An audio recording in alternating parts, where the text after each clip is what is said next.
'Tis strange, my Theseus, that these lovers speak of. More strange than true, I never may believe these antique fables nor these fairy toys. Lovers and madmen have such seething brains, such shaping fantasies that apprehend more than cool reason ever comprehends. The lunatic, the lover, and the poet are of imagination all compact. One sees more devils than vast hell can hold. This is the madman. The lover, all as frantic, sees Helen's beauty in a brow of Egypt's. The poet's eye, in a fine frenzy rolling, doth glance from heaven to earth to heaven, and his imagination bodies forth the forms of things unknown. The poet's pen turns them into shapes and gives to airy nothings in a local habitation and a name. Such tricks hath strong imagination, that if it would but apprehend some joy, comprehend some vigor of that joy, or in the night, imagining some fear, how easy is the bush supposed to bear. But all the story of the night told over, and all their minds transfigured so together, more witnesseth than fancies images, and grows to something of great constancy, but howsoever strange and admirable. Here comes the lovers, full of joy and mirth, joy, gentle friends, joy and fresh days of love, accompany your hearts. More than to us, wait in your royal walks, your board, your bed. Come now, what masks, what dances shall we have to wear away this long age of 3 hours between our after supper and bedtime? Where is our usual manager of mirth? What revels are in hand? Is there no play to ease the anguish of a torturing hour? Call Philostrate. Here, mighty Theseus. Say what abridgment have you for this evening? What mask, what music? How shall we beguile the lazy time, if not some delight? There is a brief how many sports are ripe. Make choice of which your highness will see first. The battle with the centaurs, to be sung by an Athenian eunuch to the harp. Well, none of that have I told my love in glory of the kingsman, Hercules. The riot of the tipsy bacchanals, tearing the Thracian singer in the rage. That is an old device, and it was played when I for Thebes came last a conqueror. The thrice 3 muses morning of the death of learning that deceased in beggary, then some satire keen and critical, not sorting with a nuptial ceremony. A tedious brief scene of young Pyramus and his love Thisbe, very tragical mirth, merry and tragical, tedious and brief.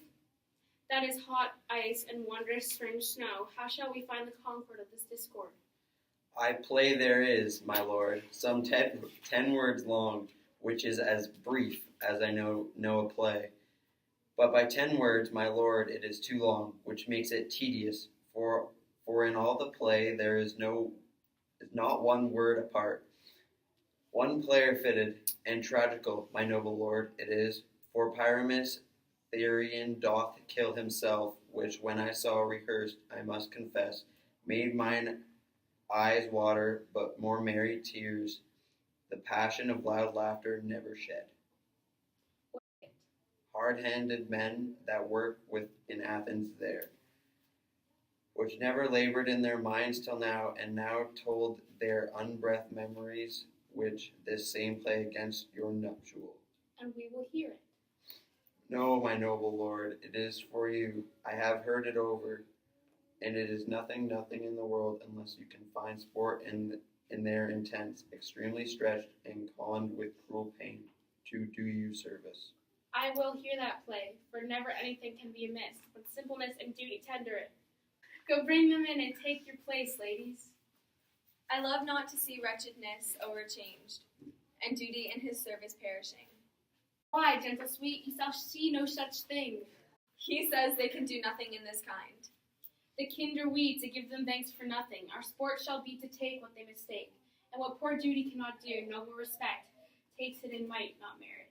Where I have come, great clerks have purposed to greet me with premeditated welcomes, where I have seen them shiver and look pale, make periods in the midst of sentences, throttle their practice accent and fears, and in conclusion dumbly have broke off, not paying me a welcome. Trust me, sweet, out of this silent yet I picked a welcome, and in the modesty of fearful duty I read as much from a rattling tongue of saucy and audacious eloquence. Love, therefore, and tongue-tied simplicity, and least speak most to my capacity. So please your grace, the prologue is addressed. Let him approach. If we offend, it is with our goodwill, that you should think we come not to offend, but with goodwill, to show our simple skill. That is the true beginning of our end. Consider then, we come but in despite. We do not come as minding to content you. Our true intent is all for your delight. We are not here that you should hear repent you. The actors are at hand, and by their show you shall know all that you are like to know. Gentles, perchance you wonder at this show, but wonder on, till truth make all things plain. This man is Pyramus, if you would know. This beauteous lady, this be is certain. This man with lime and rough cast doth present wall, that vile wall which did these lovers sunder. And through walls chink, poor souls they are content to whisper, at the which let no man wonder. This man with lanthorn, dog, and bush of thorn, presenteth moonshine, for if you will know, by moonshine did these lovers think no scorn, to meet at Ninus' tomb, there to woo, this grisly beast, which lion hight by name, the trusty Thisbe, coming first by night, did scare away, or rather did affright. As she fled, her mantle she did fall, which lion vile with bloody mouth did stain. And on comes Pyramus, sweet youth and tall, and finds his trusty Thisbe mantle slain, where with bloody blameful blade, he bravely broached his boiling bloody breast. And Thisbe, tearing in mulberry shade, his dagger drew and died. For all the rest, let line, moonshine wall, and lovers twine. At large discourse, while there are they do remain. Stop. Was I supposed to? I wonder if the lion bid you speak. No wonder, my lord, one lion may, when many asses do. In the same interlude, it doth befall that I, once known by name, present a wall, and such a wall as I would have you think, that had in it a crannied hole or chink, through which the lovers, Pyramus and Thisbe, did whisper often, very secretly, this loam, this rough cast, and this stone doth show that I am that same wall, the truth is so, and this the cranny is, bright and sinister, through which the fearful lovers are to whisper. Pyramus draws near the wall. Silence. O grim-looked night, O night with hue so black, O night whichever art when day is not. O night, alack, alack, alack. I fear my Thisbe's promises forgot, and thou, O wall, O sweet, O lovely wall, that stands between her father's ground and mine. Thou, O wall, O sweet and lovely wall, show me thy chink to blink through with mine eye. Thanks, courteous wall, Jove shield thee well for this. But what see I? No Thisbe do I see. O wicked wall, through whom I see no bliss, cursed by these stones for thus deceiving me. The wall, methinks, being sensible, should curse again. No, in truth, sir, he should not. Deceiving me is Thisbe's cue. She's to enter now, and I'm to spy her through the wall. You shall see, it will fall flat, as I told you, yonder she comes. O wall, full often hast thou heard my moans, parting my fair Pyramus and me, and my cherry lips have often kissed thy stones with lime and hair knit up in me. I see a voice, now will I to the chink to spy, and I can hear my Thisbe's face. Thisbe, My love, thou art my love, I think. think what thou wilt, I am thy lover's grace, and like Lymander am my trusty still. And I like Helen, till the fates me kill. No Shaphalus to Procrus was so true. As Shaphalus to Procrus, I to you. Oh, kiss me through the hole of this vile wall.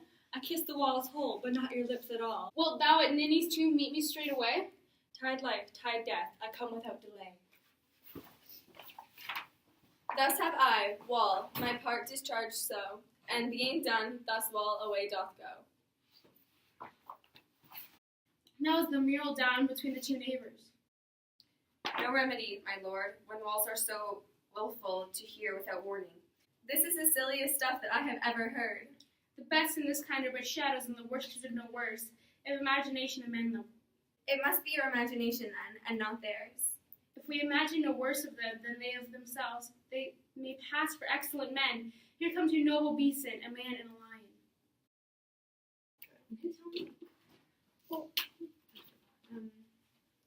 You ladies, you whose gentle hearts do fear the smallest monstrous mouse that creeps on floor, may now, perchance, both quake and tremble here, when lion, rough in the wildest rage, doth roar. Then know that I, as snug the joiner, am a lion fell, nor else no lion's dam. For if I should as a lion come in strife into this place, 'twere pity on my life. A very gentle beast and of a good conscience. The very best at a beast, my lord, that e'er I saw. This lion is a very fox for his valor. True, and a goose for his discretion. Not so, my lord, for his valor cannot carry his discretion, and the fox carries the goose. His discretion, I am sure, cannot carry his valor, for the goose carries not the fox. It is well. Leave it to his discretion, and let us listen to the moon. This lanthorn doth horned moon present. He should have worn the horns on his head. He is no crescent, and his horns are invisible within the circumference. This is the greatest error of all the rest. The man should be put into the lantern. How is it else the man at the moon? He dares not come there for the candle, for you see it is already in snuff. I am aweary of this moon. Would he would change. It appears by his small light of discretion that he is in the wane, but yet in courtesy and all reasons we must stay the time. Proceed, moon. This lanthorn doth horned moon. Then came Pyramus. Until the lion vanished. Sweet moon, I thank thee for thy sunny beams. I thank thee, moon, for shining now so bright. For by thy gracious golden glittering gleams, I trust take of trust is me sight. But stay, O spite, but mark, poor night, what dreadful dole is here. Eyes do you see? How can it be? O dainty duck, O dear, thy mantle good, what stained with blood? Approach ye, furies fell. O fates, come, cut thread and drum. Fall, crush, conclude, and quell. This passion and the death of a dear friend would go near to make a man look sad. Be sure my heart, but I pity the man. Oh, wherefore, nature, didst thou lions frame? Since lion vile hath here deflowered my dear, which is, no, which was the fairest dame, that lived, that loved, that liked, that looked with cheer. Come tears confound, out sword and wound. The pap of Pyramus, I, that left pap where doth hop, thus die, I, thus.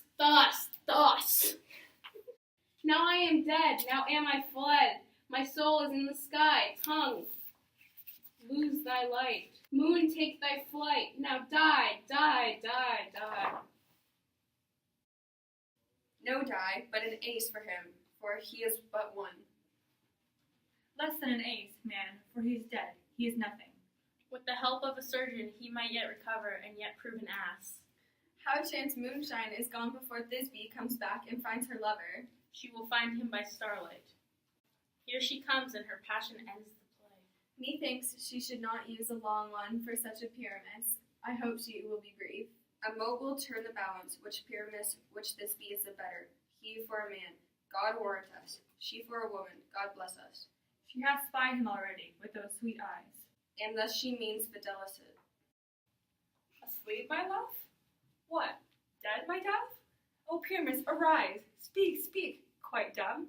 Dead, a tomb must cover thy sweet eyes.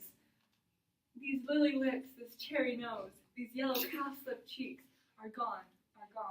Lovers, make moan. His eyes are green as leeks. O sisters three, come to me. With hands as pale as milk, lay them in gore, since you have shore. With shears his thread of silk. Tongue, not a word. Come, trusty sword. Come, blade my breast in rue. And farewell, friends. Thus Thisbe ends. Adieu. Dead. Aye, and well too. No, I assure you, the wall is down that parted their fathers. Will it please you to see the epilogue, or to hear a burgomask dance between two of our company? No epilogue, I pray you, for your play needs no excuse. Never excuse, for when the players are all dead, there need none to be blamed. Marry, if he that writ it had played Pyramus and hanged himself in Thisbe's garter. It would have been a fine tragedy, and so it is truly and very notably discharged. But come, your burgomask, let your epilogue alone. The iron tongue of midnight hath told 12 lovers to bed. 'Tis almost fairy time. I fear we shall outsleep the coming morn, as much as we this night have overwatched. This palpable, gross play hath we beguiled the heavy gate of night, sweet friends to bed. A fortnight hold we this solemnity in nightly revels and new jollity. Now the hungry lion roars, and the wolf behowls the moon, whilst the heavy ploughman snores, all with a weary task fordone. Now the wasted brands do glow, while the screech owl screeching loud puts the wretch that lies in woe. Now it is time of night, that the graves all gaping wide, every one lets forth his sprite, in the churchway paths to glide. And we fairies that do run by the triple hectade's team, from the presence of the sun, following darkness like a dream, now our frolic like a mouse shall disturb this hallowed house. I am sent with broom before to sweep the dust behind the door.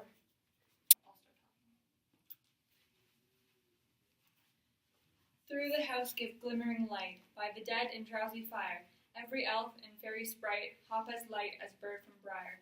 And this ditty after me, sing and dance it trippingly. First rehearse your song by rote, to each word a warbling note. Hand in hand with fairy grace, we will sing and bless this place.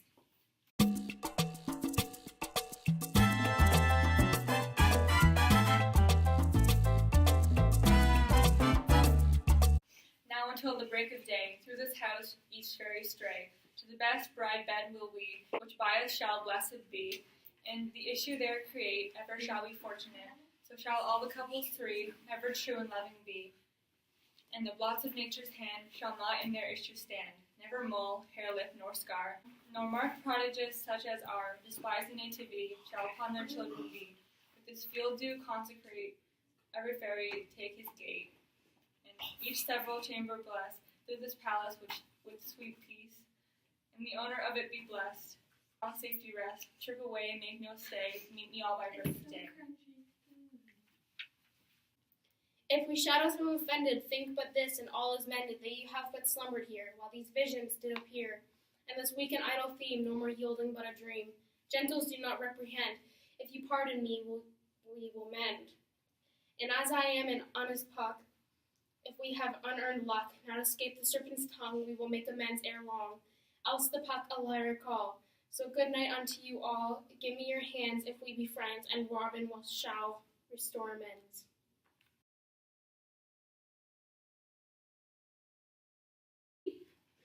Disby! I can hear my Disby's face. Disby! Knock it! Disby! Disby! Disby! Ma! Disby! Well roared, lion. Okay, so your is Theseus, sorry. I have two parts. No, you're not licensed. No. I'm licensed. So what am I doing? You're reading Theseus' part. It's like no. Okay, Oh wow. Weird. You think they wore ankle socks back in the 90s?